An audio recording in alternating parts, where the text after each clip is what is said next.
The classical school of thought is the first school of economic thought and is also considered to be the original form of mainstream economies.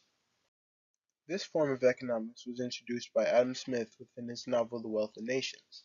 Adam Smith wished to convey the message that trade leads to economic prosperity of the nation. He believed that we, the people, must come together and interact freely, exchanging goods with terms that are beneficial to both parties. This came the concept of comparative advantage. Introduced by David Ricardo, this along with free economy allowed equilibrium to be reached sooner.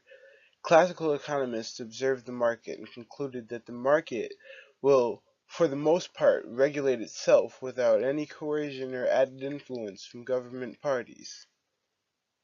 In a sense, it was basically like putting the economy on autopilot, which stopped prices from being too high or too low. This brought on the concept of the invisible hand. Smith said that a single party in the economy would do more good for society as a whole if they pursued their own interest instead of seeking to benefit society directly. An example that proves this classical theory is the Great Depression. In 1929, the United States Federal Reserve were in a back and forth cycle with Europe in which each party increased its interest rate in the hopes to entice investors.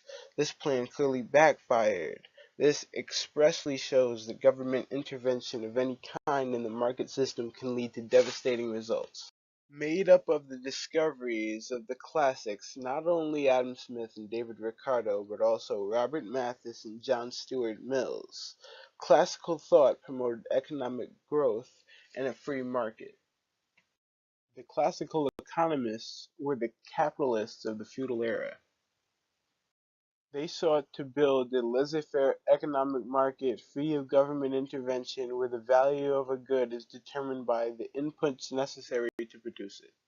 Many people opposed the view on the economic market brought up by the classical economists. Keynes, for example, relied on aggregate demand and spending to define the market. Keynes also stated that government spending can improve or take the place of economic growth in the absence of business investment and consumer spending. This completely went against everything the classical economists wanted the economy to be. The classics, on the other hand, had a counterclaim to Keynes. They believed that this frivolous and unnecessary government spending can lead to influxes in the length and severity of the boom and bust periods, which makes it harder for the market to settle at an equilibrium. Now, with all that in mind, are you a classical or Keynesian economist, and why?